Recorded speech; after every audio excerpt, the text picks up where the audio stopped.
Hey there, I'm Neil. My pronouns are he, him, and I'm the host of my new podcast, Pause and Rewind. I'll be chatting to changemakers, thought leaders, and role models who all share a common goal. They're striving to make the world a more inclusive place. And let's face it, we need it. Each guest has a unique story when it comes to doing their thing, and we often know who people are in the now. But how much do we really know about them? Pause and Rewind takes a moment to explore the experiences in my guest's life that led them to where and who they are now. Because everyone loves an origin story. We'll dive into tales, anecdotes, and what makes our guests tick. So, are you ready to pause and rewind?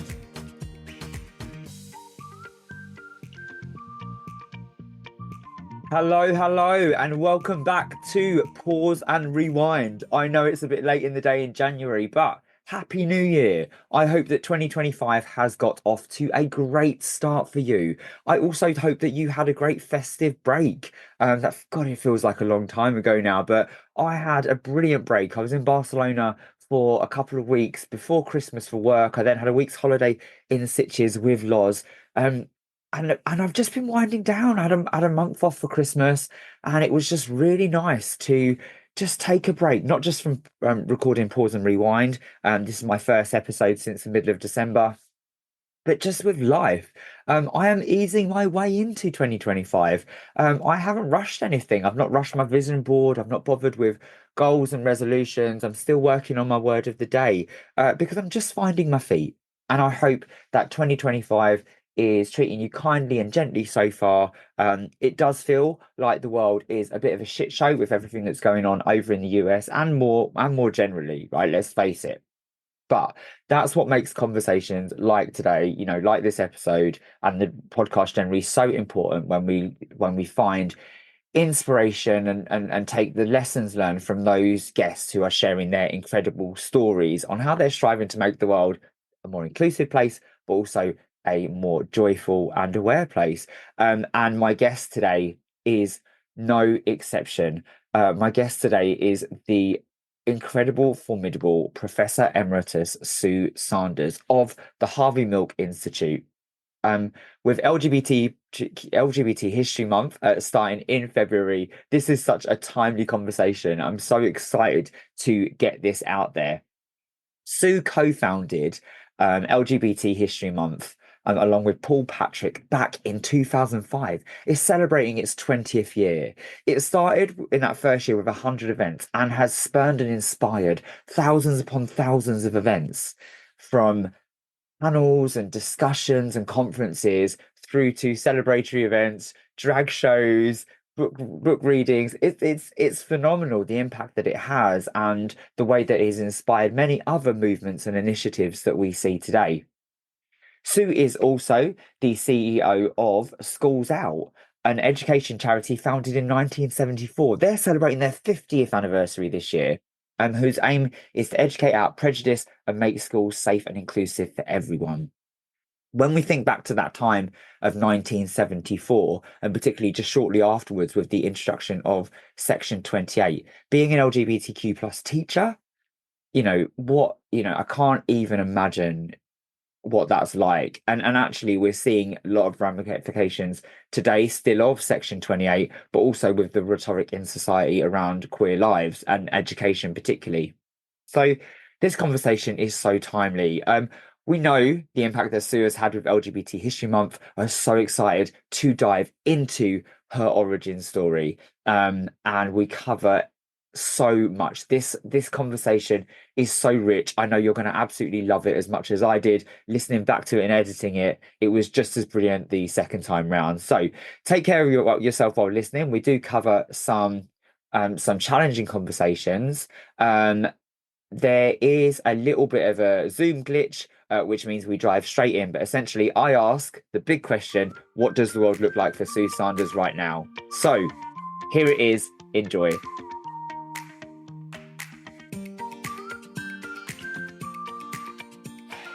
Beginning of 2025. And as I look out of my window in Margate, I'm actually looking at sun and sea, which is delightful. But of course, we know there are big clouds coming up ahead on the horizon. In less than 20 days, we'll have a new president across the pond, which sends some pretty appalling waves across for us. And we're extremely concerned for our LGBT and women in America. There's a lot coming up which we will have to be very together to find ways of dealing with, because there will be repercussions here.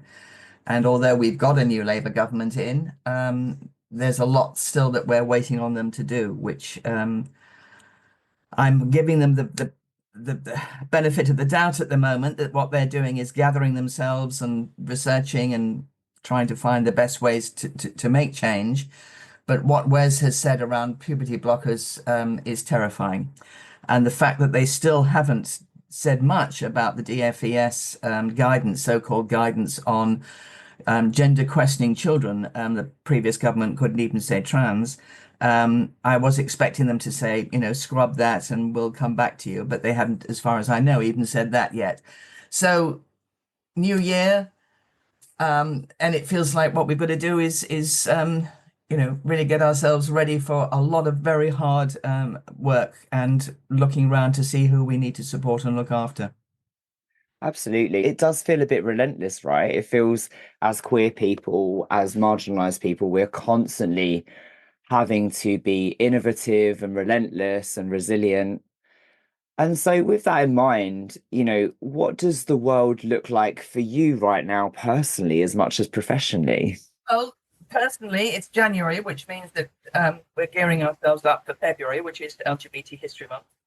And we're celebrating our 20th years of LGBT History Month now, and our 50 years of Schools Out. And Schools Out was the organization under which some really exciting, really important projects have occurred. Now, Schools Out was started not by me, but by a group of teachers back in 1974 who were feeling really let down by the teachers' unions. There was nothing happening supporting LGBT teachers. The unions were absolutely useless. If an LGBT teacher got attacked by homophobia, they weren't there. They didn't understand. In fact, their attitude was, well, it was your fault if you came out. So these people got together.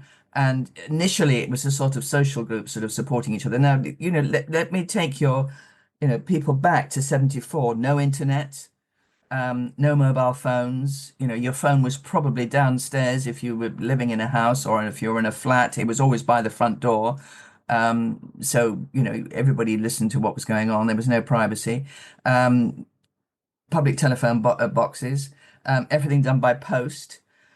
So communication was quite challenging. No, that I can remember in 74, certainly no gay newspapers. There may have been some magazines which you could find. But communication was really hard. It was mostly by telephone trees and posting to each other. So, these people getting together was a challenge, and then getting their message out was a challenge. But very quickly, one of their number, John Warburton, got sacked. He was seen by some of his boys in his school on a very early LGBT History Month, or in those days it would have been called a gay march. And they asked him if he was gay, and he said yes, and that was it. He was then sacked. Now, the Inner London Education Authority said to him that he could get his job back if he promised never to say that he was a gay man again. Now, that was when I came across Schools Out, because a petition went out asking people if they had been asked by the Inner London, or by their employers basically, to promise never to come out, would they agree to that? And at that stage, I had been moved on by the drama inspectors of the Inner London Education Authority, because I was working in London, who were doing the most amazing things. I mean, they were quite incredible. We don't have them anymore now because we don't have the Inner London Education Authority, thanks to Thatcher. But when I found this petition, I immediately signed it and took it round to the lecturers that I was working with, who had by that stage really begun to wake me up politically. I hadn't picked up politics much at all. But they had, and they were talking about, some of them were communists, they were all very left wing. And when I presented them with this petition, I was expecting everybody to sign it. And to my shock, none of them did. Now, what I need to say is that I was about to go off to Australia, I knew that teaching wasn't going to be my, my life and my pension or whatever. These people were all locked into the system, had mortgages. This was their life. This was the thing. So to sign that would have put them in a potentially very difficult situation. But they did not walk their talk, which woke me up, I guess. It was an interesting thing to learn. But Schools Out has flourished. That was the gay teachers group at that stage, and then it morphed into being called Schools Out. And over the years, when I came back from Australia, I began to get more involved with it. And Paul Patrick, who was a teacher over in Southeast London, I've always been was Southeast London based, and I got together and we did oodles of work around teaching and tackling homophobia and stuff. And when Section 28, which I'm sure we'll talk about in more detail, finally went in 2003, we looked around and it went with a whisper. Nobody seemed to be doing much about it. And so we felt we really needed to sort of try and find a way to shift the attitudes and the atmosphere. So there was a Black History Month.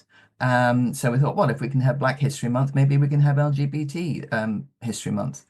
So we came up with that idea, went to the Department of Education, told them what we wanted to do, and our vision, because what you need to know about Schools Out is that it has always been volunteers. It's not a paid organization. We've never had much funding. We've just sort of gathered money from hither and yon whenever we can.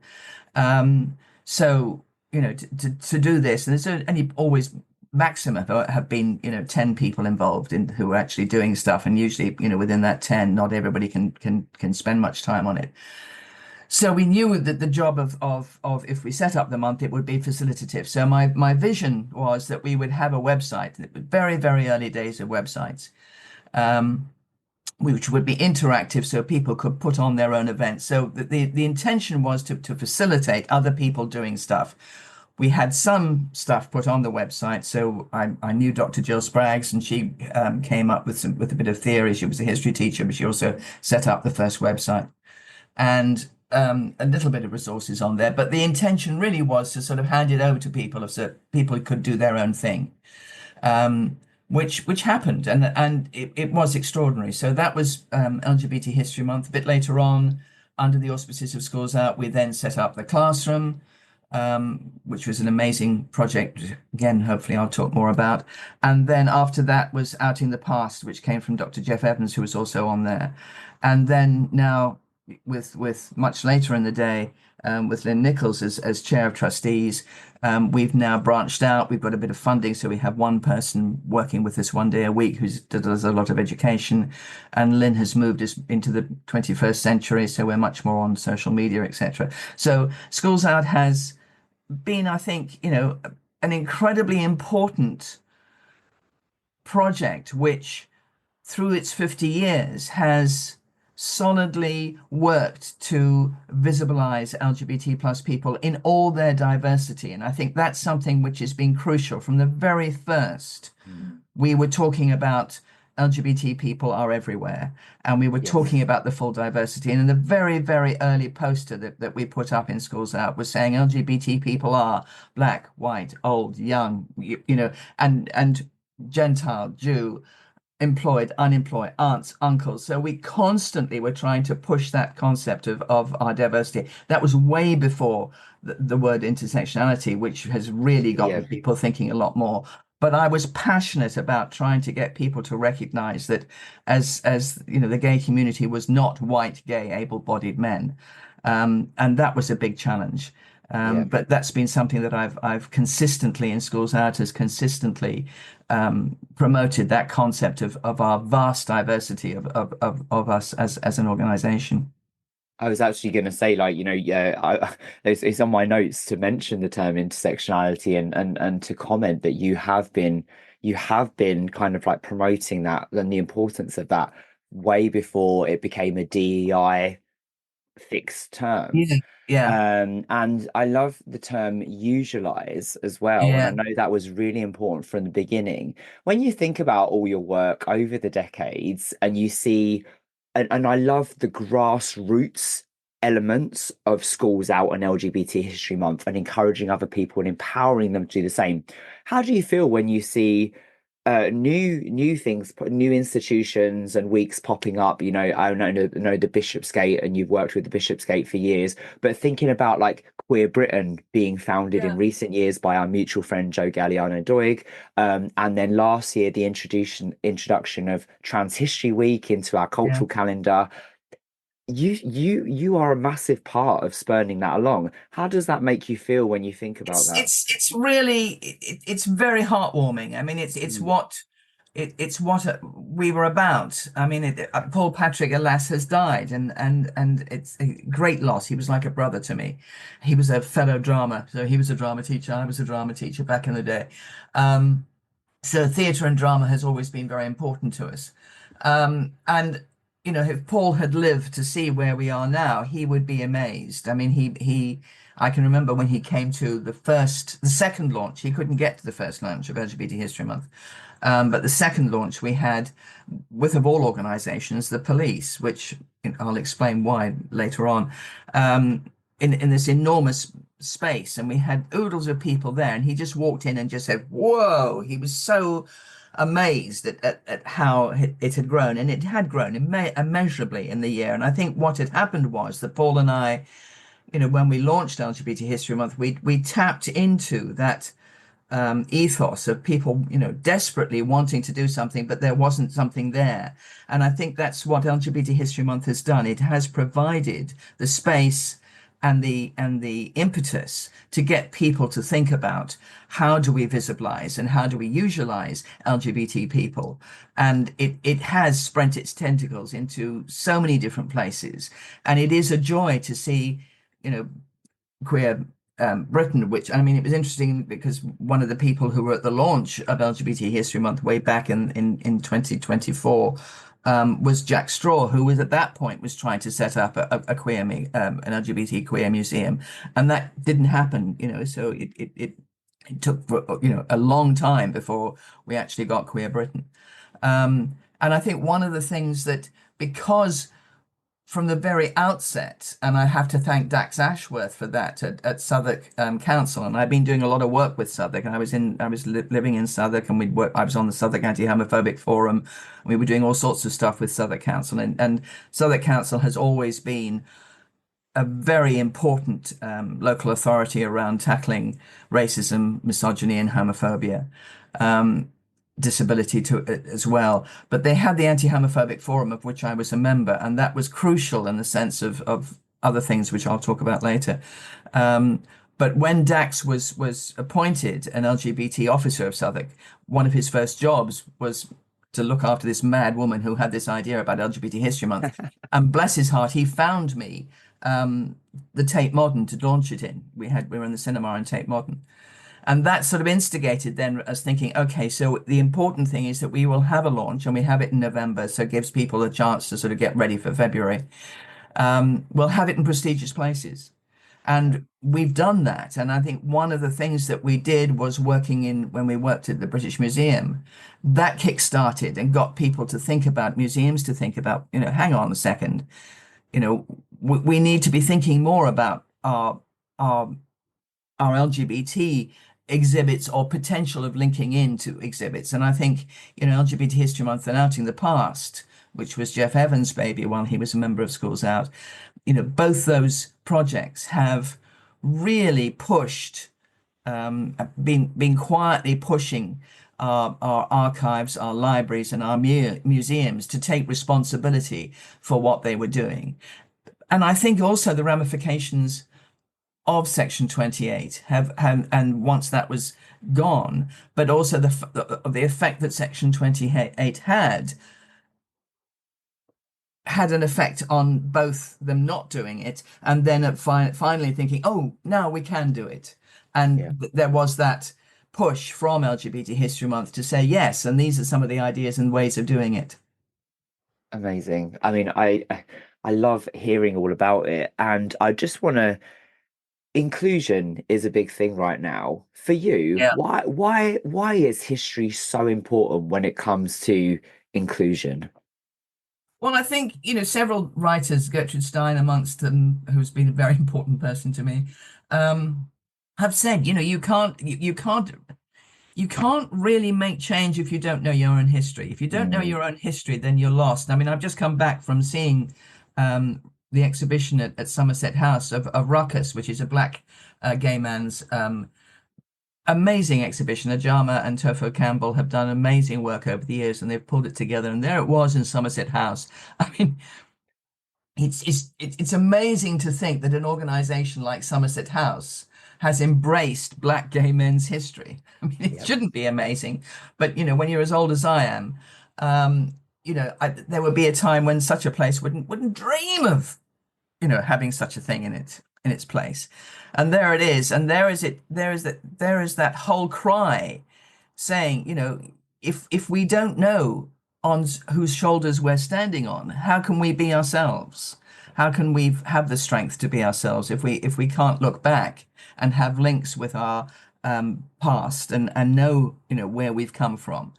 And for me, I suppose I was really frustrated as a young woman, um, twofold. Where was my history as far as I was concerned as a woman? And the women's Yes. studies and the feminist movement began to, dig up all this amazing stuff that had been hidden about by women, but initially was very heteronormative. I mean, I one of the first things I wrote was a paper saying where are the dykes in women's studies, because I was so frustrated that all of it was totally heterosexual. Um, but then when I began to sort of look and try and find my lesbian history, I mean, going to the old um, British Museum, which was in British Library rather, which was in the British Museum, which is this beautiful round room, which I think they haven't abolished that room, but obviously the British Library is now over in Euston. But it's a stunning space, and people like Virginia Woolf were used it, Karl Marx, all sorts of incredible people use that place. So I mean, when I was going in day after day to try and do the research and find the lesbians, and I've still got my book of cards of all these women I was beginning to find out about, and had fantasies, were they or weren't they? Um, Discovering that I had been reading when I was at school people like Shakespeare, obviously, who was bisexual and was never told that bisexual. I studied Virginia Woolf, never told. Gerald Manley's never told. All white people notice, because of course we didn't study any black people when I was at school. But we were lied to by omission. We were not told. And I think my frustration about not being given that information. I mean, when I was at drama school, never, ever, ever did we have a woman playwright, let alone, being enabled to recognize that some of our playwrights were lesbian or gay. Um, when I directed the play, when in my job at drama school, I directed a Jean-Paul Sartre play, which is not a happy play as far as lesbians are concerned, but it was the only one I could find which had a lesbian in it.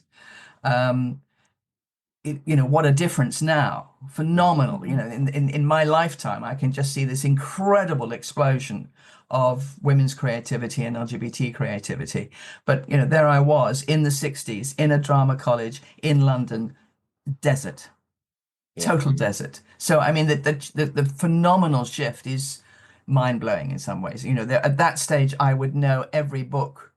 Well, I would know every LP was out. You imagine that now, and it's certainly I would know, most books around about women. Again, impossible. And certainly, when you go to a place like Gaze the Word, tiny though it is, stuffed with books around LGBT, impossible now to keep up with it. It is, the explosion is delightful and phenomenal.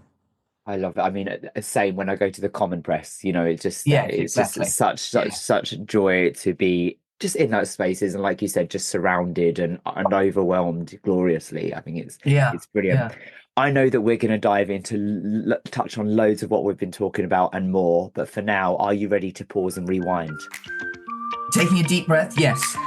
Here we go. Let's do this.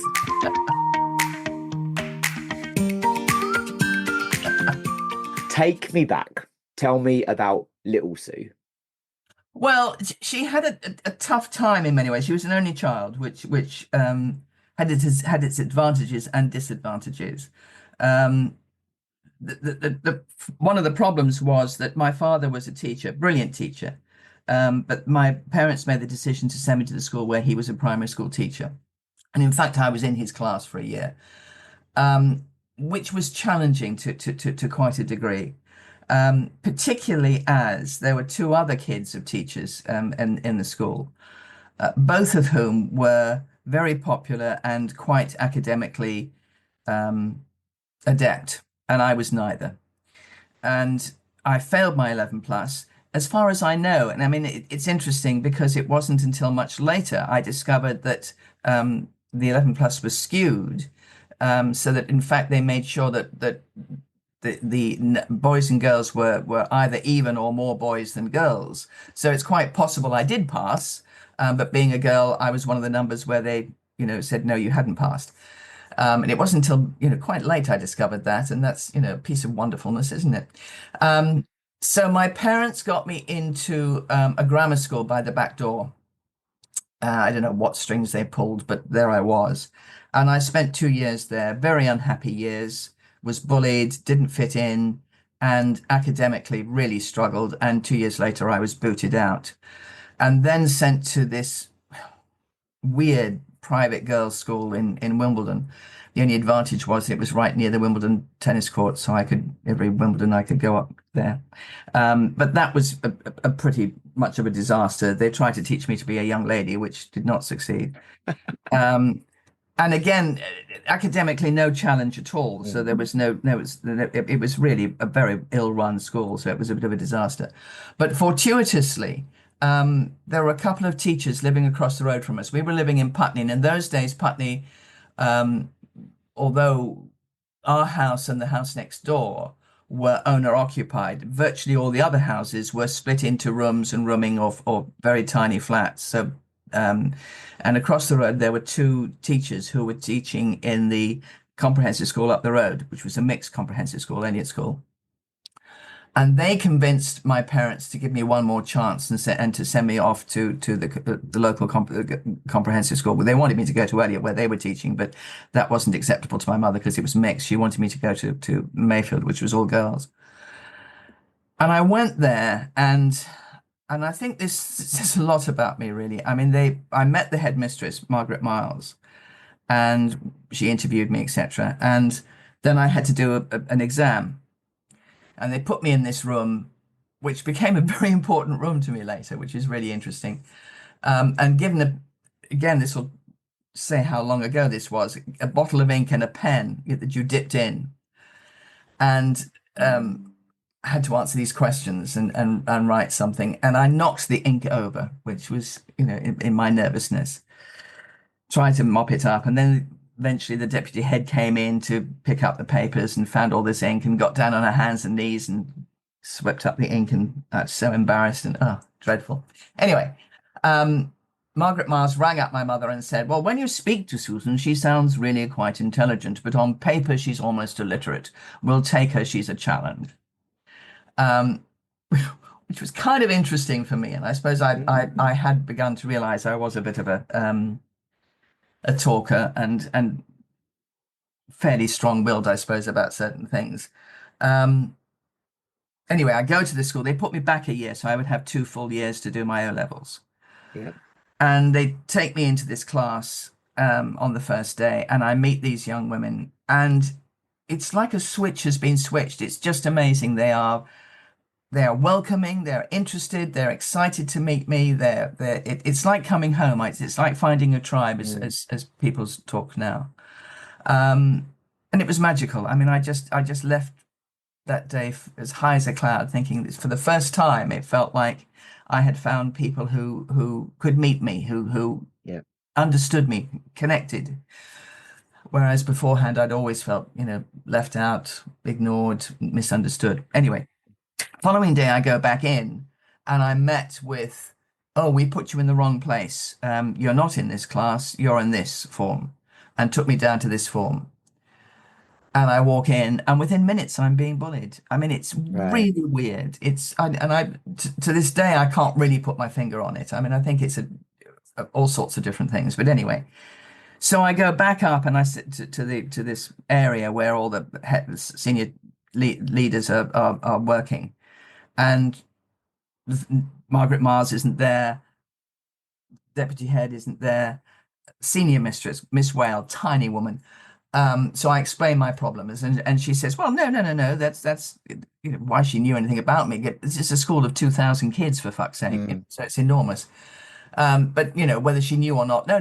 That's the class you're in. Got to stay there. So, but I'm desperate, and I'm trying to say, well, look, I don't think I can stay here. And then fortuitously, Mrs. Mizzlebrook, the senior mistress, comes in, who'd been on her knees clearing up, and she was not supporting me and saying, no, this is where you've got to be. And then Margaret Miles walks in. Now, if you think about teaching, to get the three senior leaders all in the same room at the same time, it is unheard of. So it's really weird. So there I am, absolutely adamant and trying to convince these three women that, I must get back to that other class. And Margaret's looking at me. And eventually she says, it's going to be very hard. And I said, I don't care how hard it is. There's no way I can exist in that other form. You have shown me what potential I can have in that other place. So she eventually relented and said, all right, on your own head be it. And it's one of those, pivotal moments in one's life. And you're thinking, if she hadn't made that decision, where would I be now? It's Yeah. really interesting. So I go back in there, and it's an amazing group of women who are most working class, Jewish, um, all white, of course. This is 50s, late 50s, early 60s, in Wandsworth. Now Wandsworth is going to change rapidly, but at this point, not so. And we have an amazing drama department in the school. There's a wonderful woman called Rosemary Trimble who's the drama teacher, and I've already begun in the private school. I discovered a bit about my interest in drama, and had done, interestingly enough, the Oscar Wilde piece, which was the one about the bird and the statue. Name I can't remember. Anyway, so there I am, and I very quickly get into the whole drama thing. Very quickly, I'm running drama clubs for the first and second years. I'm linked up with the drama productions that Rosemary's putting on, and she's putting on really big numbers. We do Noah's Flood, we do The Tempest. I'm Prospero in The Tempest. Well, I hey. do stage management, and then we work with the local boys' school, and we put on productions with them, and we also represent Britain and go over to Amsterdam with a play, which is very male dominated. I mean, all the plays we do with the boys' school are incredibly male dominated because, of course, when I look back on it now, where were the plays which you could do with women? And then eventually I direct a play myself there, and I do Murder in the Cathedral with all girls, which was an interesting piece to do and look at the whole thing about chorus, etc. And I also, Sue Lloyd becomes the head girl, and I become the editor of the school magazine. This illiterate young woman becomes the editor of the school magazine, and I transform it and turn it into something where we have commercial adverts in it, and everybody who offers something for the school magazine gets their stuff in, because I decide that I want to be democratic and don't want to be in a situation of saying that's good enough and that isn't. If you want to put something into the magazine, then you should put it in. Yeah. Margaret Miles is furious. I have really dragged the thing down. But I think it was something about Sue and I had, sat down and talked about, should we do that? And we decided, yeah, if somebody's wanting to do that, then do that. And so this illiterate young woman is also writing poetry, and in fact wins a poetry competition, a Wandsworth poetry competition, with Rumer Godden, who was a very interesting writer in those days. I'd written a poem about politics, so I was at that stage was writing about what was happening and was passionate about challenging what was going down. I was, appalled when President Kennedy was shot, and which this poem was about, and about war and about challenging stuff. So, and challenging apathy, wanting people to, get involved with things. Couldn't understand why people weren't wanting to change things, and really interesting how. I was a very curious kid. I mean, it's something I look back on. I think, why on earth did I do that? but there was some downtime either between my O levels and A levels or something, where I spent 2 or 3 days with the caretaker of the school and looking to see what he did and what his job, and then with the nurses in the medical department, spent some time with them, and then with admin, looking to see how they what happened with them. So there was this curiosity and this desire to Yeah. know how things functioned, and that I was really. It was a very odd thing for a young woman I to was do, but it was something that I really wanted to find out yeah. how do things tick? How does this function? I was gonna say because with the going from the bullying and not feeling like you fitted in and really just sounding like you weren't very supportive or empowered to achieve through to that point, sounds like you had to establish this very much strong sense of self, and you said you described yourself as strong-willed. Where do you think it came from? Because it's often quite hard to pinpoint where we, particularly as kind of like queer people, start to develop that curiosity and that mindset of change. Yeah, well, I think, my father had been, I mean, I saw my father as a really good teacher and could Mm, see how he facilitated people to think.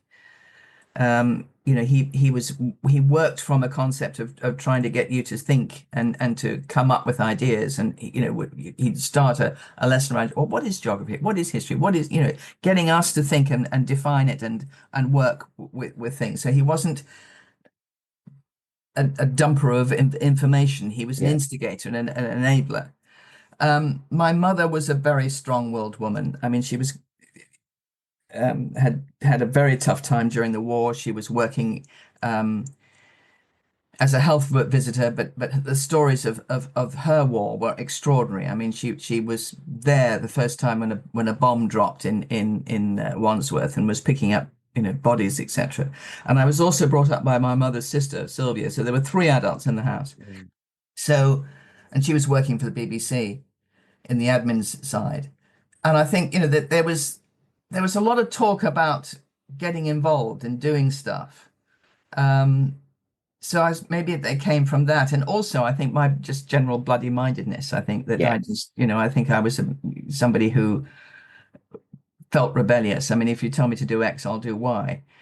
So I think there was that sort of rebelliousness Yeah. that was inborn in me.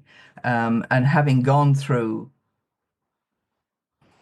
being challenged, being told I wasn't good enough on some levels, but feeling that I did have something to offer, which wasn't being recognized.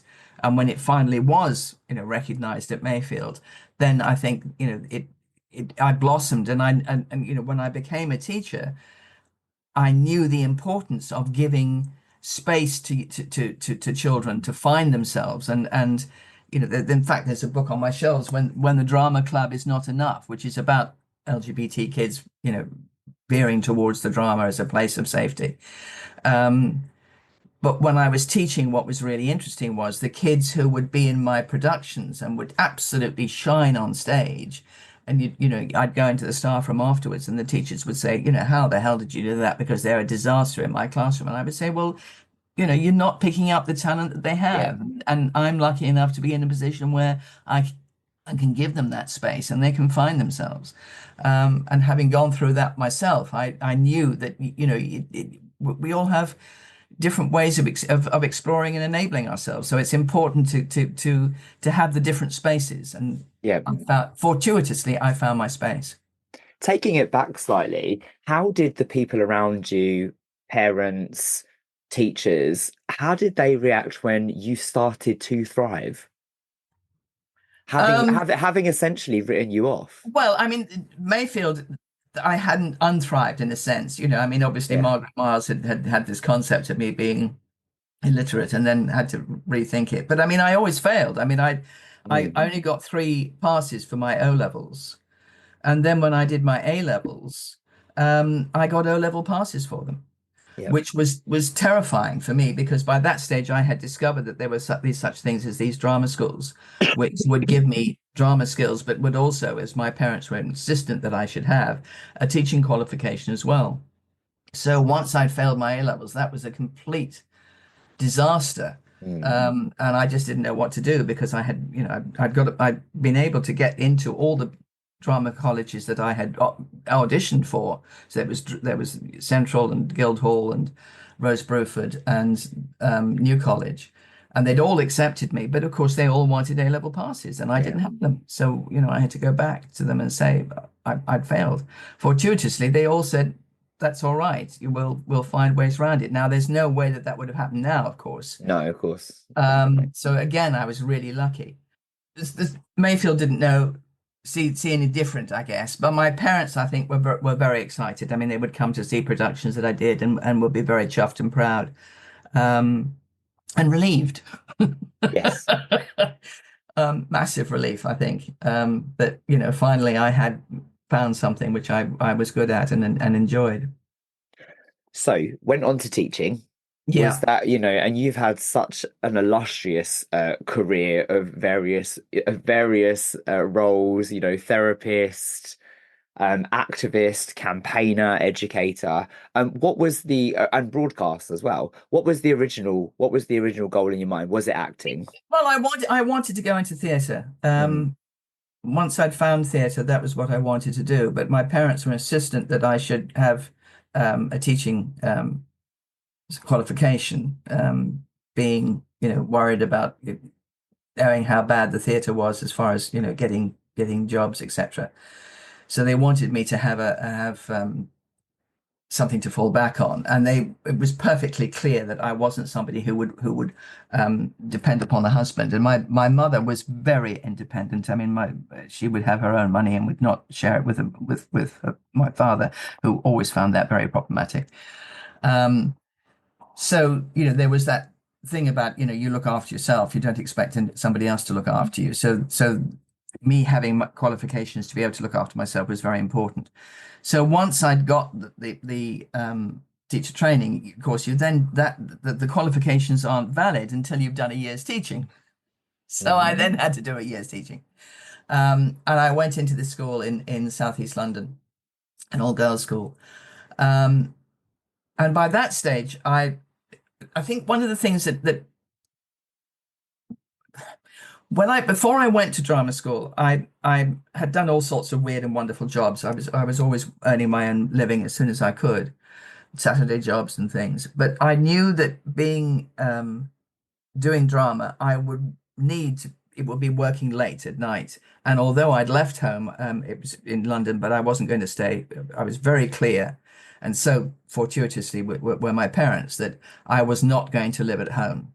And there was no way I could see, if you're doing drama and you're doing performances, etc., you work, all the hours that God sends. So getting back to Putney from nearest enough top of Hampstead Hill, would be impossible. So I was definitely going to leave home. But I also felt I did not want to rely on public transport. So I wanted to get myself a motorbike. So at the summer before I went to drama college, I found this extraordinary job, which was selling encyclopedias door to door. And it was on commission. So you only got paid if you sold a set of encyclopedias. And it was an American organization, American encyclopedia called Merit. Mhm. And we would go in the afternoon and we would spend 2 or 3 hours learning the script, because they gave us a script on how to sell it, sing songs, and generally, work us up so that we were in a upbeat mood to sell, to get out there. Then we would be put in a car with a team leader and driven to some part of London, shown a telephone box and said, be there by 11 o'clock, and then left to our own devices to sell. And I think that really taught me so much. I mean, when you're knocking on somebody's door Mhm. and you're doing a cold call, and the person on the other side of the door doesn't know who the hell it is on the other side of the door, and you are going to sell them a set of encyclopedias, about 400 quid, I think it was. Now, in Which is a those lot of days, money. a hell of a lot of money, hell of a lot of money. I may be wrong on that, but it was an enormous amount of money and this is the early 60s. Um, I managed to sell enough for me to buy myself my own motorbike. But that process taught me so much about, and I think teaching is selling, campaigning is selling. It's finding it's having an attitude which enables people to trust you, to like you, to want to be influenced by you. It was a really interesting process. And I think that summer of selling encyclopedias, stood me in good stead. And I then in all my breaks sold. Do you know what Dymo tapes are? Do you remember Dymo tapes? Do you know what a Dymo Yes, tape is? Yes. Well, yes. I was selling them on the phone before they were in the shop, so I had to explain what they were before I would sell them. I sold wigs door to door. So I would have a wig on my underneath my crash helmet, and I'd knock on a door and say, "Yes, I'm sorry, I am selling something," and I'd be taking my crash helmet off, and if you can guess what it is, I'll go away immediately. There would be all sorts of ways I would try and get into people's doors. I sold fire extinguishers door to door and set light to paper on people's carpets. I mean, Oh my God. I mean, I'm loving. I mean, by the way, I've just looked it up, and so £100 in 1960 yeah. was worth nearly £3,000 today.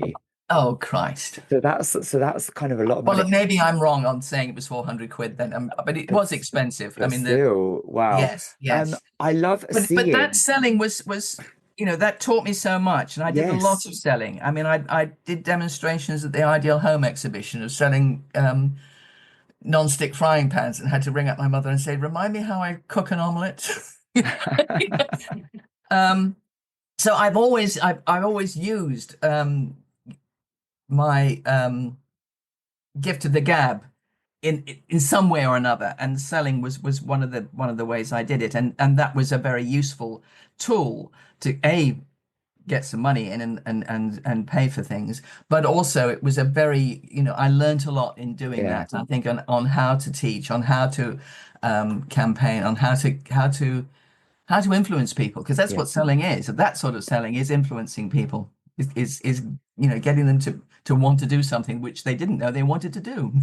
Of course. And all spurred on by your well-established need for independence. Yeah, yeah, yeah, Yeah. exactly that. Yes. When did the realization around queerness come to the Interesting. forefront of Yeah. your life?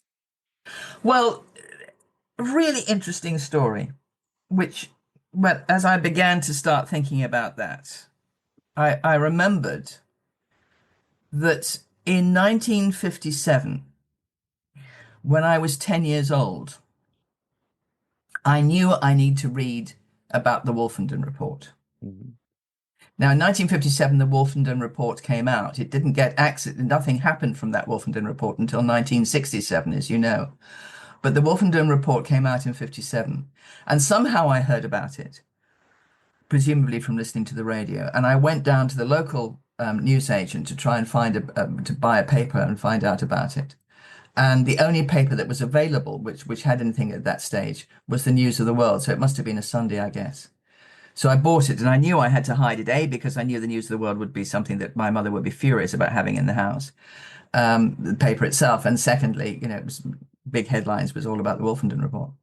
And indeed, when they did discover it, I was in hot water. But it isn't that interesting that this 10-year-old needed to know about that, Yeah. and so it was on something unconscious that I knew I needed to know. But throughout my teenage life, I mean, when I was doing all this drama stuff with the boys' schools and everything else, I was having boyfriends.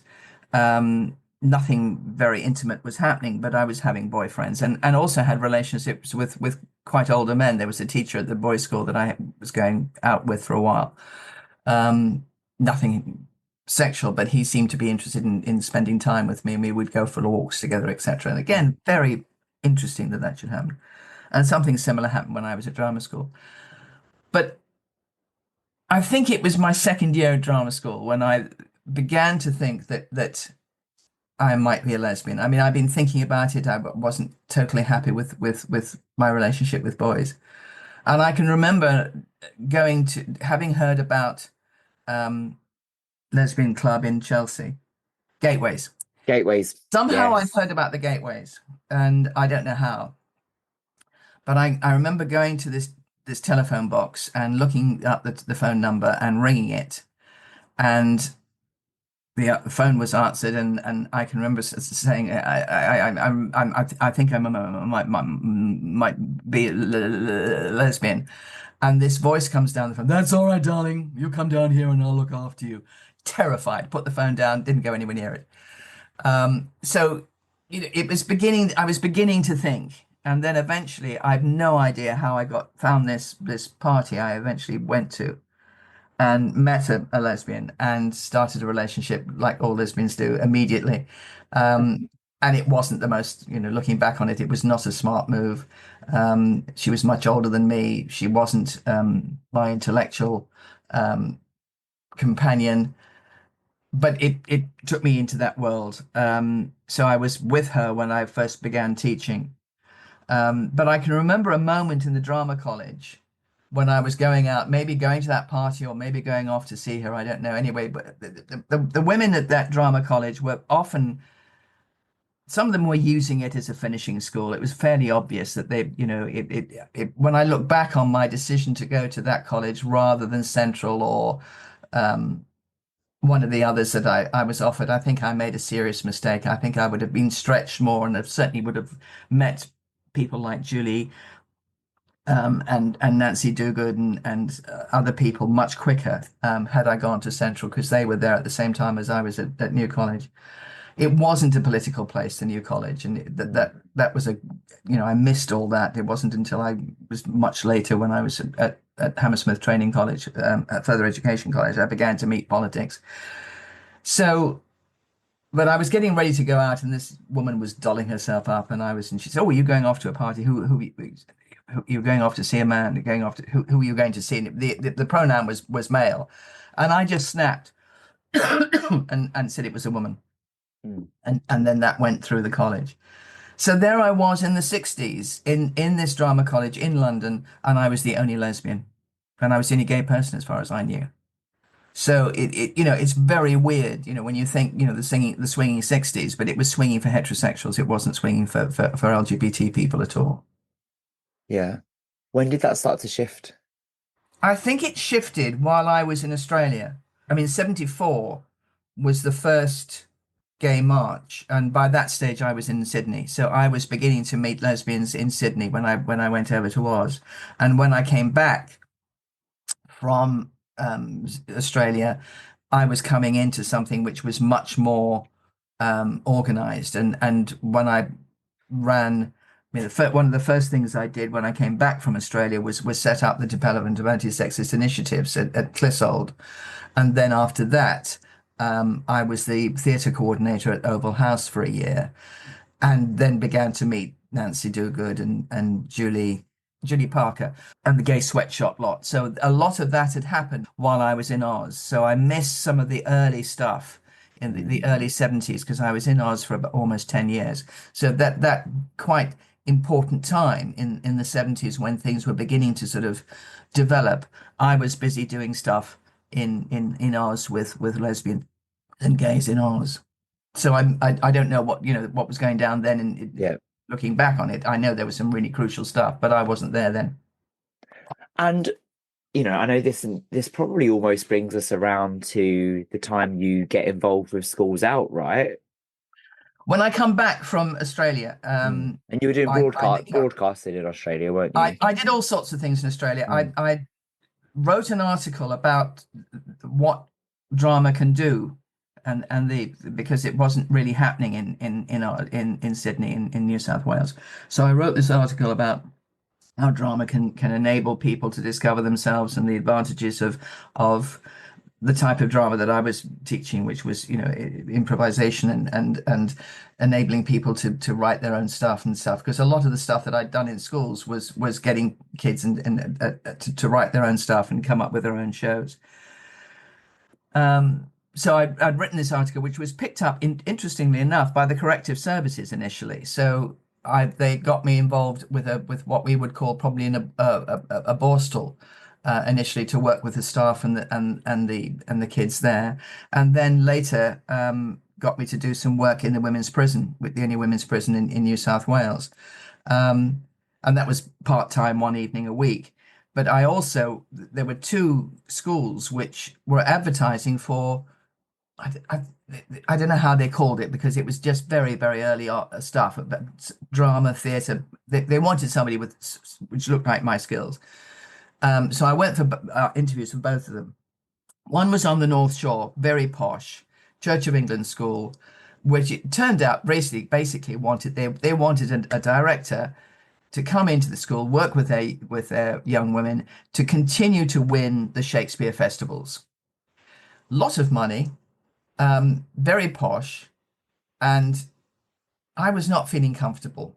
It didn't feel it was a quite. I mean, it was perfectly obvious they wanted me. She was, getting the contract out, and I just couldn't see myself there, and I wasn't comfortable at all. So I let it slip that I was teaching in the women's prison. Well, I had never been ushered out of a room so quickly. It was fascinating. So I thought, well, that's good. That I read that right. Had I got that job, that would have been very problematic. So I then went to the next interview, which was a Roman Catholic school, again an all-girls school, and clearly the Mother Superior is not quite sure. So I let it drop that I'm teaching the women's prison, and I'm immediately in. And I think that's really interesting. The complete difference. And one of the things that I do there is while I'm teaching in the women's prison, I'm getting the prisoners to write their own stuff and, talk about how it feels to be in prison and freedom and all the rest of it. And I get the sixth formers that I'm teaching to do something similar. And I pull a show together using the girls writing stuff that was in, Australian literature. I mean, one of the things that I'm absolutely clear about, and it was one of the challenges doing these jobs, and I was also teaching teacher training colleges, was trying to find ways of sharing the knowledge I had without being this know-all pom, because poms in Australia are not, particularly if you're an expert, you want to do it in such a way that you're not set up as Christ, we've got this bloody pom coming here telling us what to do. My job was to really find ways of enabling people to find their own skills and talents and share what I could. So I wasn't being directive. I wasn't being over the top, this is what you do. And it was a really useful process, I think, for me to think about how do I do this so I'm not a colonial fuckwit, if you see what fuckwit's a wonderful phrase that the Aussies use. That was very, very useful to get me to think how to do that, and that whole process of how I shared things and enable it in that way. So one amazing night, I take a group of sixth formers from this Roman Catholic girls' school on the North Shore into the women's prison, and we do a show, and that was amazing. The wardens, when you set something up like that in a prison, everything has to stop. All the other recreations, the table tennis, television, everything else, everybody has to pile into the hall and watch this. And of course, the word had got out that it was going to be a show by girls on the North Shore from a convent. And you can imagine what some of the prisoners thought. Now, my prisoners had tried to get the word out that it would be all right. But the wardens were standing there with grins on their faces, thinking, this is going to be a terrible night for them. And most of them were sitting there thinking, oh, shit. And within 5 minutes, it shifted. So the wardens were looking furious and the prisoners were looking amazed.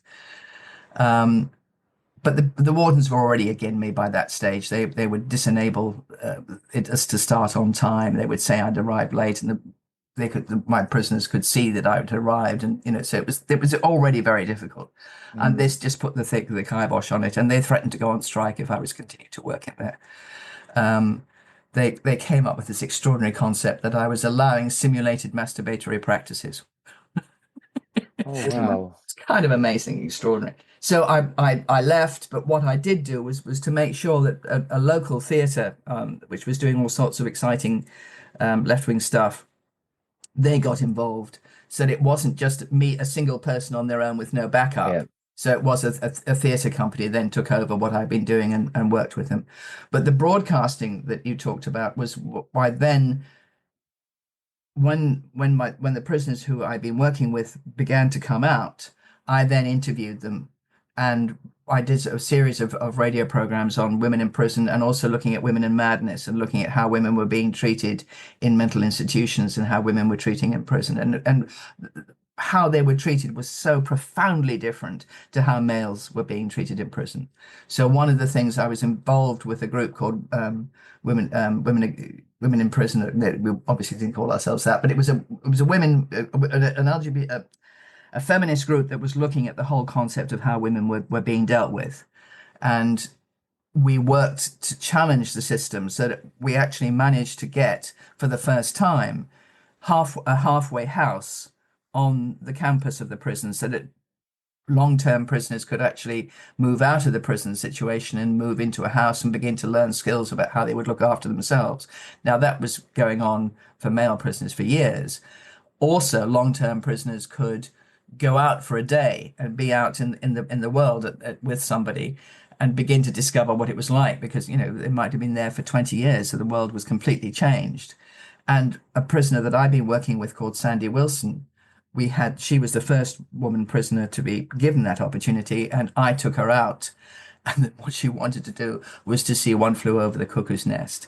And as a woman who had gone through the mental process and had been seen as and had been diagnosed as mad and had gone through some horrendous things within a mental asylum, that was an extraordinary choice. And I had avoided seeing that film because I knew I wouldn't like it and find it very challenging. So I'm sitting next to a woman who's gone through that process and watching that film. Extraordinary. So that whole process in ours was really exciting, of working with lesbian feminists, discovering the women's movement, doing some theatre, doing this stuff with prisons and education, and then running a theatre at the university and beginning to marry theatre and education, and produced the first education pack, which was based on, and it really is interesting. It sort of, again, it's beginning of something that I then developed later. We had a trilogy of plays written by an Australian, and what I did was I wrote an education pack which covered English, geography, history, maths, and all the rest of it, and linked it to the piece of theatre, so they could link it into. It was a very intricate piece. It didn't go down terribly well, and eventually they got rid of me. So I was sacked from that place, and it's interesting because my relationship with theatre companies isn't a great one. The institutions. Clearly, I'm not somebody who really should be in an institution, which I learned, fairly quickly, and have been freelance for most of my life. But I learned a lot in those, but not happily, as it were. I was going to say you've had to really learn to pivot and navigate quite a lot of rejection, misunderstanding, and overcome barriers. What are some of the lessons that you've learned along the way when it comes to navigating that and pushing through? It's an interesting question. I'm not sure that I consciously have learned it. I mean, one of the things that um, when I came back to England, I met up with an English woman who had been teaching over in arts, and we set up something called Developing Anti-Sexist Initiatives. And for a year, worked in two schools, looking at what was happening and looking at the curriculum and looking at what was happening with girls, etc. And I think that, and my working with the feminism and lesbians in ours, I began to develop a very clear awareness of patriarchy and the damages that patriarchy does, and misogynism and everything else. So I was beginning to get both theoretical and practical concept of how you needed to challenge authority and how you needed to challenge Mm. institutions. And then when I got to the Oval, that year there was quite difficult on some levels, and I to this day I'm not sure whether I think there was some homophobia there, but the woman who took over from me was an out lesbian, and did brilliantly with them, and did all sorts and brought even more LGBT stuff into the Oval House at that stage. So who knows whether it was a personal thing or political or whatever. I don't know, but clearly I'm not somebody who works well in institutions. I think I kick too many um, kick too many rules, I think. And one of the things that I got very interested in was looking at assertiveness. Got very involved in the whole very early aid stuff around assertiveness. So when I met my present partner, Jean Nadeau, one of the first things we did was to actually write an assertiveness booklet and look at the whole thing of how do we how do we as women be assertive? And then very quickly we wrote another article together, which was looking at the whole issue of power and how you share power. And Jean and I have been, writing it together for, ever since, looking at those issues around power and assertiveness and challenging patriarchy and looking at those issues. So I suppose that's I'm not sure whether that answers your question, but Yeah. I've been conscious of that, of those, trying to find ways of challenging institutions. And obviously the whole time of challenging the 15 years of Section 28 was all about that as well, and looking at how you subvert and how you challenge and how you try and challenge the whole misdirection that Section 28 was. Because one of the things that, as I was fighting it, and I was a member of the arts lobby, Ian McKellen, Michael Cashman, Julie Parker, Carol Waddis, who were doing some really exciting stuff trying to get the theatre world, and we had this amazing benefit after the act. And Ian facilitated us linking up with an MP. But what I was trying to do was to get them to recognise what the implications were for schools and education. They were obviously concerned about what was happening with theatre and libraries. But as I began doing that work around education, I began to realise, hang on a second, ironically, Section 28 is not going to affect schools legally, because there had already been a law which had taken the power from local authorities around sex education and given it with governors. Mm. Now, I began later on, when Jill Spraggs and I wrote about the whole thing and really researched Hansard and everything else, we discovered that the Tories knew that and were talking about that in Parliament. But that was never ever reported. So all the right-wing press, in fact, all the press, were making it very clear that Section 28 was going to affect schools, that you weren't going to be able to talk about LGBT issues, well, LNG, as we were talking, we'd be discussing then, or homosexuality. So there was this massive lie being promulgated for those 15 years, and we know the ramifications of that. We know, how so many kids went through 15 years of hell. Teachers who've been out went back into the closet. The horrendousment of those 15 years, the damage that had done, all was, in a sense, on a lie, because legally it did not affect schools, but it did affect them profoundly. But schools out throughout that entire 15 years, we ran conferences, we wrote resources, we tried to go into schools, we talked with the unions, we got them to write to every school and say, look, this is you can actually do stuff. Straw in the wind. It did not have the effect that we wanted it to, because of the power of the patriarchal media was so profound. The lie was so well sown that people just took it on that face value, and just for those 15 years, hell was raged in schools. And you'll have talked to people who found that time, those 15 years, damaging profoundly, either as a student or as a teacher. Well, before we hit record, we were actually talking about a 2008 podcast interview you did with Christine Burns about the impact of Section 28, and you described it then in 2008, 17 years ago, as profoundly felt, and it still is being felt today. Yeah, amongst so many people. It is. I mean, the shadow of it is profound. It has had such a conscious and unconscious effect on teachers and on people who've gone through that process. Yep. If you have been so profoundly invisibilized, if so many lies have been told about you as a person, as a community, it's very hard to undo. Yeah. And I think schools are profoundly problematic places on some levels, in the sense that they are very hierarchical. There are so many rules. Now, I think it's really interesting because I was a terrific rebel against rules, and it wasn't until really until I met Jean, who was doing NLP stuff, and began to talk to her about NLP and neuro-linguistic programming and how we function, etc., and how I began to recognize that actually um, rules we need rules. Yep. And I can remember I was working with a kid who this was when I was doing supply teaching, and she was always problematic, and she really behaved appallingly in a class that I was teaching, and I just had to kick her out. Now, the number of kids I've kicked out is, minimal, but I had to kick her out. I just couldn't get through at all. And then one afternoon, she's in a class, and it's almost unheard of that she's still in the school in an afternoon because she's normally been kicked out from the school before afternoon. And I sit down and have a chat with her, and I said, "You clearly don't like school." "No, I hate school. It's too many rules." And I said, "Yeah, you're right. There are too many rules.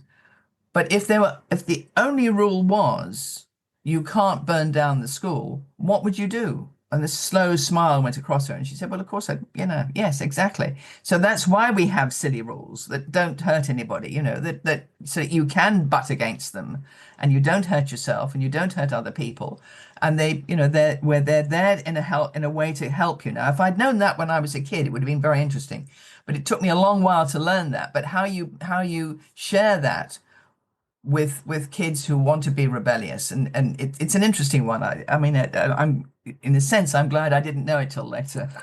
Yep.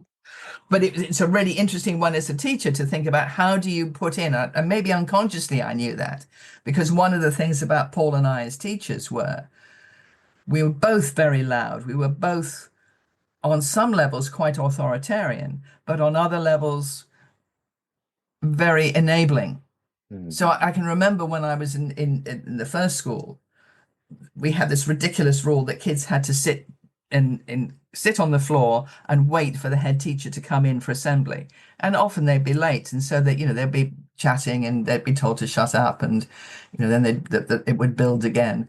And I can remember taking a risk and asking the kids. Normally I'd leave it to the other staff members, but I just decided that morning I would say, "Hang on a second, folks, can we just wait in silence?" And that you could have heard a pin drop. Mm. And it was so interesting that the kids knew, in a sense, that they were showing the other teachers that there are other ways of being asked, and there's a way of, if you're respected, we'll do it. Yeah. Whereas some of those teachers were being so heavy-handed and shut up and behave, etc., that very quickly they weren't feeling respected. They didn't feel that they wanted to do that. So I intuitively I had a way of working which was respectful. Yeah. And it sounds like you've managed to bring that into so many of your outlets in life. I hope so. Definitely, I think so. So I've got a couple of questions left for this segment. And my first one is this. Are you happy to talk to me about someone who shaped you the most along the way? Well, there are several. I mean, Paul Patrick, who I worked with to set up LGBT History Month, extraordinary man, powerful feminist, very loudmouthed. Going to the theatre with him was always, if he didn't like it, his voice would be carrying right across the green room, the restaurant, of how bad it was. But passionate, brilliant teacher. So Paul taught me a lot. Barbara Burford, an amazing writer, worked as a scientist, and she and I were very close. Paul's died, Barbara's died. Nancy Duguid, an amazing theatre director, and when we met, it was really interesting because she'd gone to Central School and powerful feminist, but we had links around therapy, we had links around prisons. She did a lot of work in around prisons, both in this country and in South Africa, which is where she ended up living. So we were very close. We would spend a lot of time, and she did an amazing film called Aftermath, which was looking at the whole thing of rape. And when Jean, who's my partner now, and we met in '88, and I looked at it together, we both said, this needs a a pamphlet, something so that we can share how people can work and use that. And Jean and I wrote that together. And Jean and I have been together since '88. And the knowledge that she's given me around neurolinguistic programming, challenging, looking at dealing with patriarchy, looking at concepts of um, it's how she sees the world is so in some ways very different to me. She's much more detailed. She's much more analytical, whereas I can go off on one. She thinks things through in a really careful way. So when we write together or when she edits my work, she brings a level of objectivity and detailed, which is really important and vital. So, that's been crucial in the last 36, 37 years that we've worked together and lived together. So yeah, I mean, Paul, Barbara, Nancy, who have all died on me, and Jean, and who's still with me now and working with me now, would be big influences on my life. It all sounds beautiful relationships and the way they've balanced each other out. Yeah, they've been, really important. I mean, losing Paul and Nancy and Barbara were incredibly painful. They were like my siblings as an only child to have lost them so early. They were all died very ridiculously early. You know, I feel very bereft losing them because they were like my siblings, which I never had. So, the relationship with Jean is vital in that area. Thank you for sharing. My final question for this segment is this. Looking back so far to date, and you have, so much to look back on, what are you most proud of to date? Because you're not slowing down. Yeah, well, I think the effect that schools art projects have had um, is quite remarkable. I mean, that the effect that LGBT History Month has had, is we've mentioned, which is given rise to, I think, a lot more visibility of LGBT people. Um, you mentioned that I came up with the concept of usualizing, and I think the way that that has taken off has been very exciting to watch. I mean, I coined it when I was doing training. Um, and I look back and I've done an enormous amount of training. I mean, one of the trainings that I did, um, which at the time I was very proud of, was after the Stephen Lawrence inquiry, um, who was a young black man who was murdered by a group of white thugs in Eltham.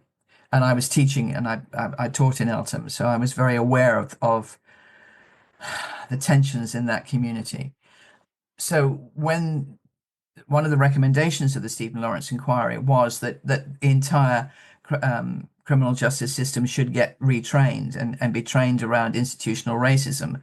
Now, I got wind of the organization that was delivering that training, and I rang them up and I said, what are you doing around LGBT issues? And there was this long silence on the phone. I said, I think I need to come in and talk to you. So I convinced them that they needed me to be part of the process. And I met other lesbians and gays who were black people because it was predominantly black people delivering the training, as it should be.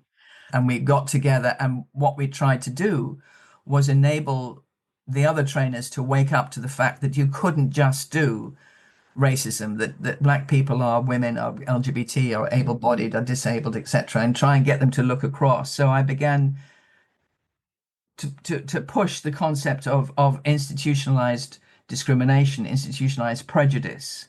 And when I moved out of training, the Criminal Justice Service, and did more training, that was very much the focus that I began to use, this concept of institutional prejudice and discrimination, which is much wider to actually get people to recognize that process. So that teaching of the police was and the work that I did to help set up the LGBT group that worked with Scotland Yard. Again, what was interesting there was getting that group together. There was a police officer that I knew, having worked on the Paddington train crash, and getting them to think about how the effects that it might have had on LGBT people. He wanted to something. So we had the Stephen Lawrence thing. We had an attack on LGBT people. And he'd had there was a black advisory group, and then he realized he probably needed an LGBT group, and he was going to just pull a few people in that he knew of in the summer. And I said, no way, I will deliver you a group, but it will take me time because I will do it properly. And Jean and others and I got involved, and I worked with some of the members of the Black group, and we set up a way of getting people, and we finally got 25 people together who were not the people that we would normally think of, who had full-time jobs as LGBT people, but people who were passionate and recognized the importance of thinking about LGBT people within all the different groups. And it blew the teachers, the police officers' minds, because we would talk about disability, we'd talk about class, and they say, but you're the LGBT group. Well, have you not noticed? Yeah. So constantly getting them to recognize that. And they even got even more upset when we said, well, how are you treating your police officers? What break? Why do you care? We care because if you treat your police badly, they'll treat us badly. That whole concept was just, took them a while to wake up. But that group, bless their hearts, are still going. I mean, I now, since I've moved out of London, I'm in Margate. I'm have left a lot of things. So I guess there's some of the things that I've done to sort of set up and facilitate change has been really important. And I think the use of the word usualize has begun to get more used now, which I'm really excited about, because when I was doing this training, the normal was you normalize something. I think, God, it's such a difficult word, normal. Yeah. It's so hierarchical. It's so linked to abnormal, and throughout the whole of the Section 28 times, we were seen as not normal. Yeah. And then as I began to look at disability and misogyny and racism, it's the concept of normality is in all of that.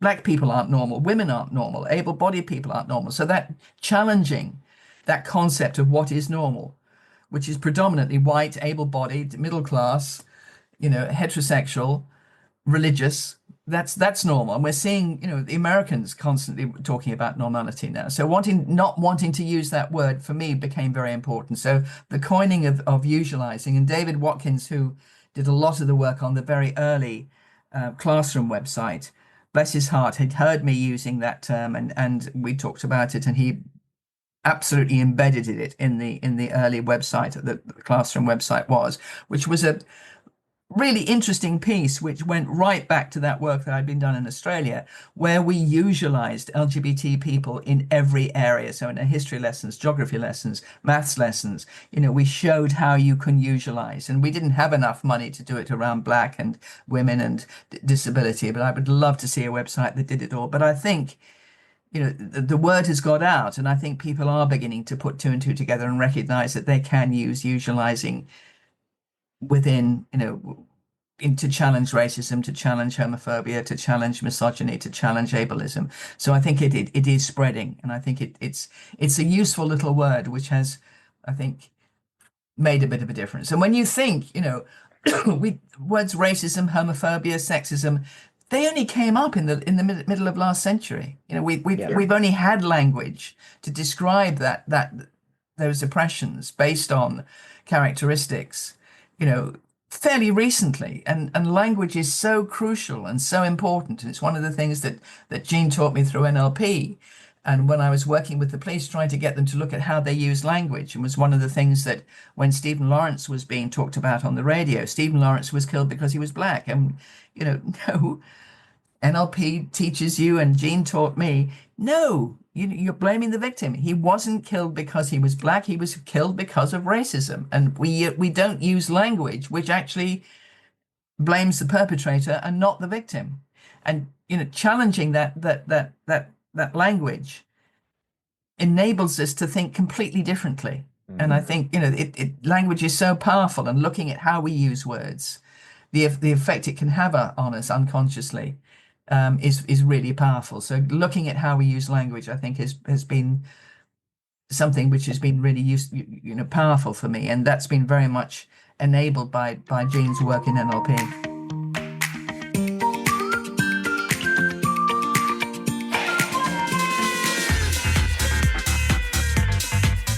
The House of Happiness is London's ultimate sober clubbing extravaganza. We're led and delivered but created for all, whether teetotal, sober curious, or just taking a booze snooze. We love a day rave, and on a Saturday afternoon you can expect banging house tunes, DJs on decks, dancers on podiums, and a fully stocked alcohol-free bar. Flamboyant, bold, with a glitter station to boot. We're all about safe, inclusive fun, and we even have a pre-meet so that you can make new sober buddies before you hit the dance floor. Grab your tickets from Instagram now at House of Happiness Official, and we'll see you on the dance floor.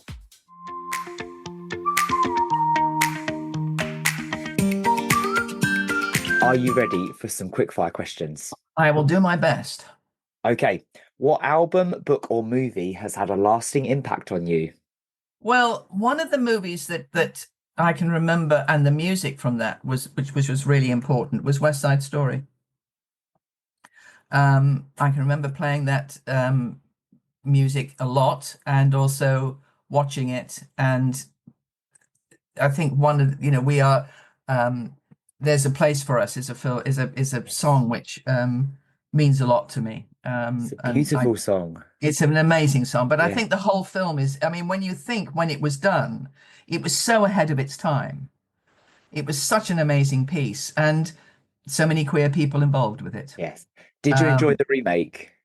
I did. I thought it was really well done. And there was an amazing piece, beautifully there was and I don't know the company that did it, but Bishopsgate. I mean, you mentioned Bishopsgate, and Bishopsgate is a really important institute to me. It's where the Schools Out archives and where my archives are. And Steph Dickens has done the most amazing work at Bishopsgate to make that archive of LGBT people available to everybody.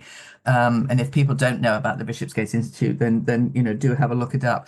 But it's an amazing building, and there's a beautiful theatrical space as well that they have. And there was an incredible production of West Side Story, where we were sort of sat in the front row and almost part of it. So I think it's an amazing piece. I think the music is incredible, the lyrics incredible. So that's my music and film, as it were. And then books.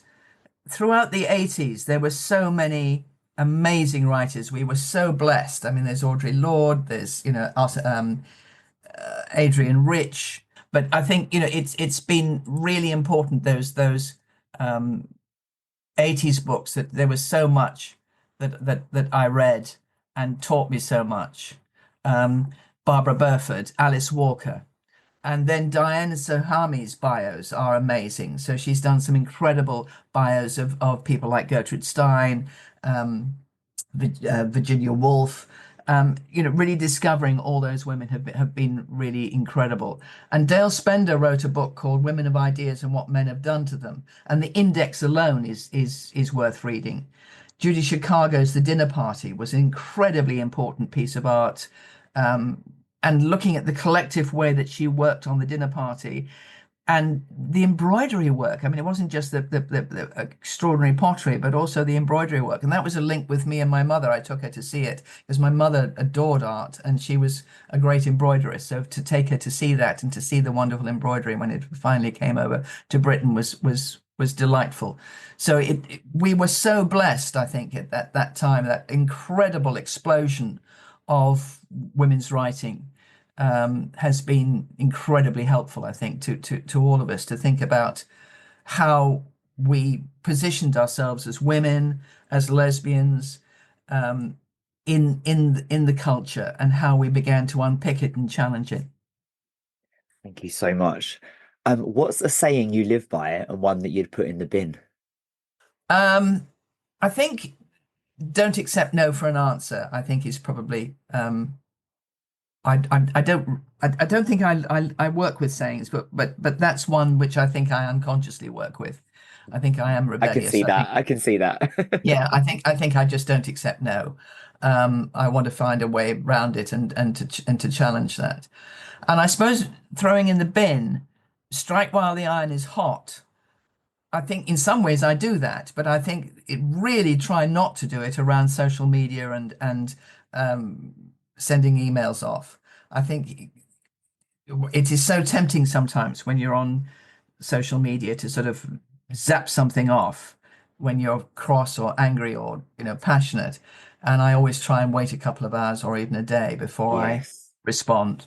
Oh, it's all about respond versus reaction, right? Yeah, yes, That's how I kind of rein myself in sometimes, yes, respond yes. versus reaction. I don't What think I've ever had it put it in such a clever way. But yes, I just want to take a breath and not run on. I mean, I know I run on anger on some levels. I mean, the whole my whole process is my anger at injustice yeah, and wanting to change things. But what I hope I do is use my anger in a constructive way, so it yeah. doesn't, um, become a problem. Yeah, you once said actually that your a lot of your campaigning and activism was born out of frustration and anger, but that you'd managed to turn that into an energy to create change. Well, that would be my hope that I've done. That's what I hope I've done. Yes, absolutely. Love. What's been the best adventure of your life so far? Well, I think living with Jean for 37 years, I mean, I think it's such an adventure trying, discovering how to live with somebody else. And I think that, there are extra things when it's a woman, um, both societally wise and also, the internalized stuff. I mean, I think as women, as a white woman, I've had to cope with internalized misogynism as well as internalized lesbianism. And as we get older, we're now dealing with, internalized ableism and disableism and ageism. So, you're constantly learning. I mean, two women living together through the menopause is always a challenge. So I think that's a big adventure of that process of how you navigate life. As a twosome and within the patriarchal constructs of the way that the world is. I can imagine. And well, 37 years, I mean, amazing. What three words would you use to describe you and your origin story? Well, I think curiosity has been very important to me. I think I've always been curious about something or other. I think curiosity, why does that happen, or why, that's been a big thing. And I suppose stubbornness and being determined is then being a driver. And I think the other thing is I hope I've always been facilitative. My intention is always to try and enable others to find what they want to do and to give them opportunities to make things happen. So the grassroots notion of LGBT History Month, the classroom. I mean, we absolutely made sure that the resources that we put on the classroom were in Word, so that people could use it. It wasn't a PDF. They could pick it up, they could play with it. LGBT History Month, that we just threw it out there so people could do their own thing. And although, we do set a theme every year, and that came up, it wasn't my idea, it was somebody from the tiny little group that worked so hard. Came up with this idea that we had a theme every year. So we do throw out a theme every year, and we do now, again, somebody else from the group came up with the idea of having a figure that comes up with that is linked to the theme. So this year, 2025, our theme is activism and social change. And our five people are really exciting people. We've got Octavia Hill, who is the lesbian who did amazing work around housing. Ivor Cummings, who is sort of the guy who welcomed people off Windrush and helped find everybody homes.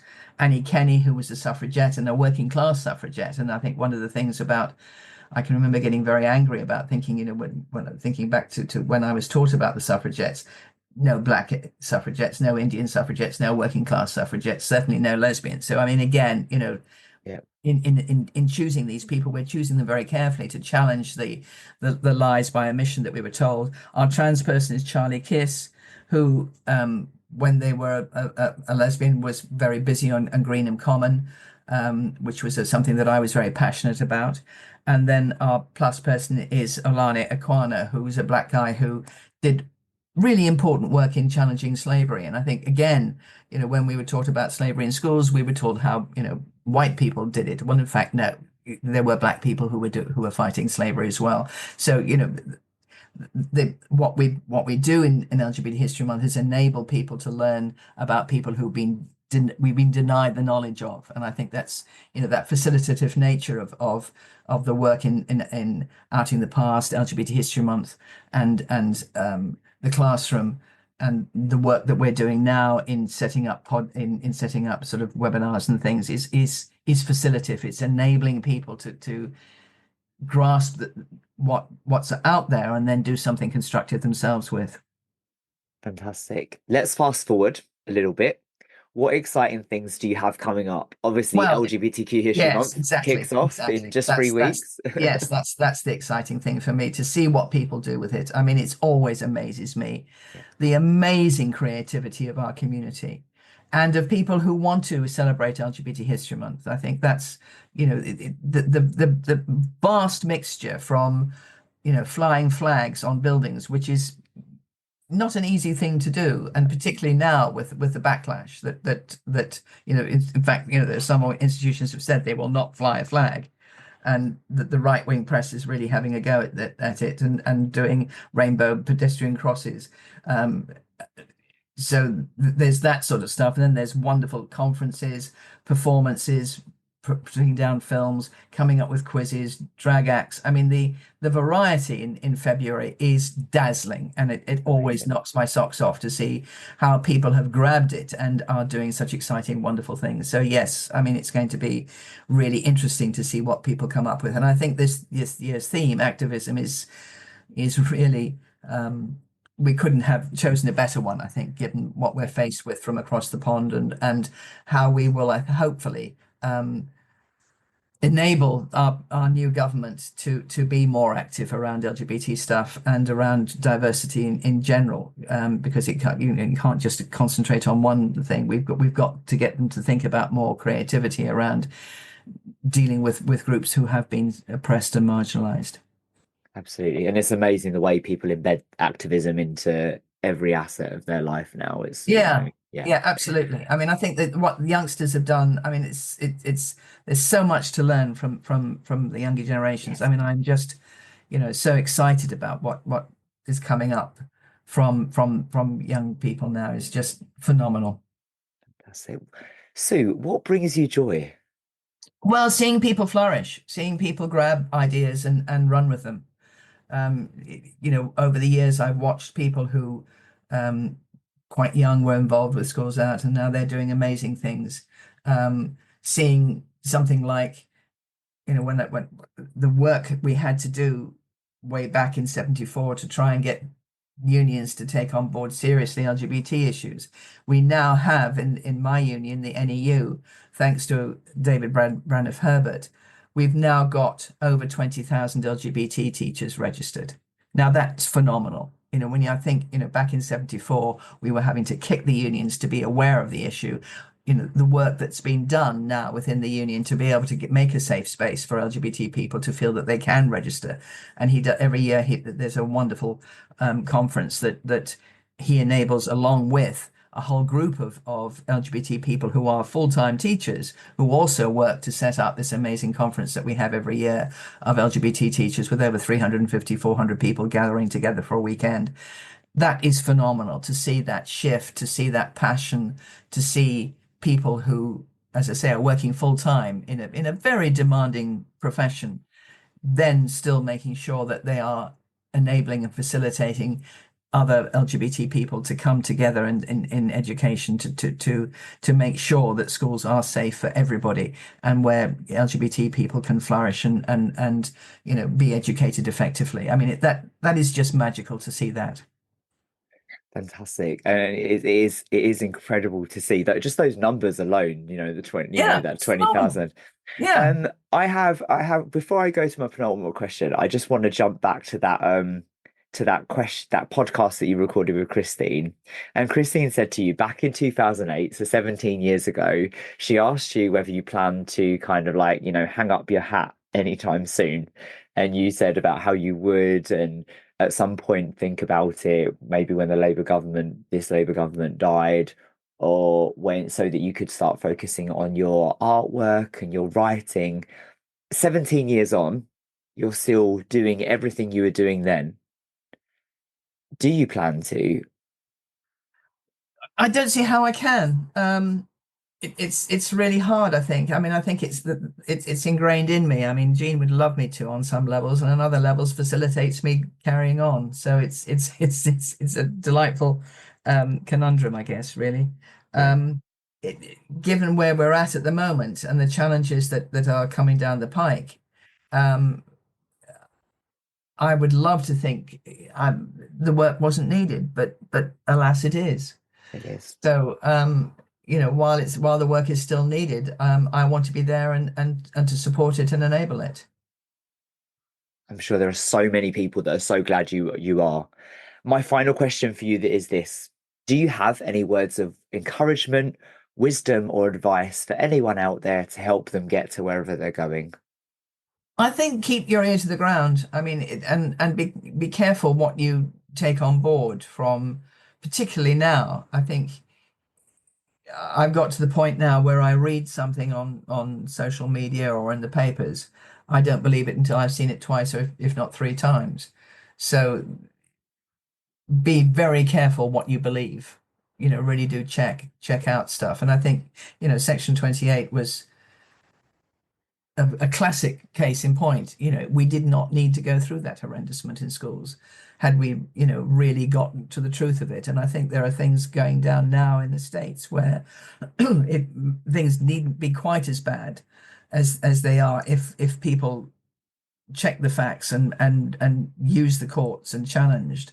So I think it's that, really be very sure you know your facts. And I think also keep learning.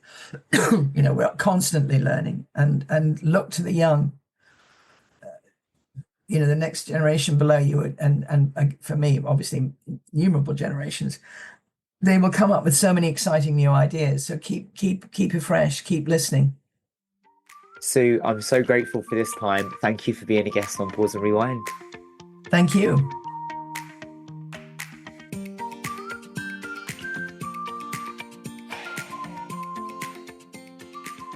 And there it is. I mean, what a history lesson in itself. And just brilliant to really, really dive into Sue's origin story, how those moments and those experiences that led them to the Sue that we know now. Um, just so inspirational. Sue being the curator and defender and preserver of history, and the way that she embraces the storytelling and the storytelling nature about herself as well. Those early days of being labeled as illiterate, on paper, being described as illiterate on paper, but then going through to all those different experiences and achievements and the failures as well that Sue shared that have led her to who she is now.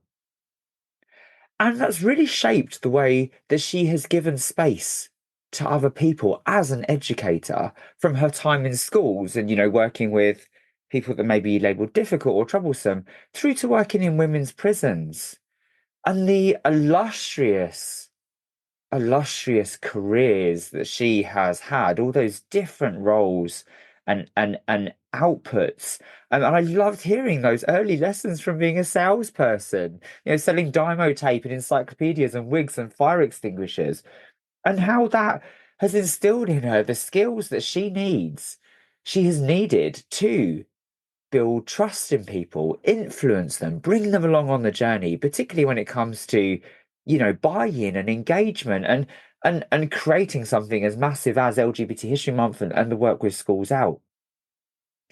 It was beautiful hearing about her relationship with her long-term partner, Jean, the influence that Jean's had on her, the way they've worked together over the years, and the way that they navigate life as well, and what's next, and so heartbreaking to hear Sue talk about some of the losses of those people that shaped her, as well, and you can really get that deep sense of how they have shaped her, throughout life. And then, what's next for Sue? That asking that question around, is there time? Was there a time that you see yourself taking a step back? And just her answer, no, not as long as the work needs to be done. We can really see all of those words that Sue uses throughout her origin story: curiosity, stubbornness, determined, facilitative. Hearing about that rebellious nature, clearly not someone who's meant to be in an institution, but uses that authoritarian and mixed with her enabling side to kind of like educate people, and do what she does. Honestly, this conversation was fantastic, so inspirational. I loved spending this time with you, Sue. Thank you so much. Thank you so much for listening. Please do like, subscribe, share, and comment. Help get these conversations out there. Please do visit the website LGBT plus historymonth.co.uk for loads of events and resources. It is curated with a lot of love by Sue and a brilliant but small team. So do go show them some love. Take care of yourself as you continue to ease your way into 2025, and stay tuned for more amazing guests on Pause and Rewind. See you soon. Cheers.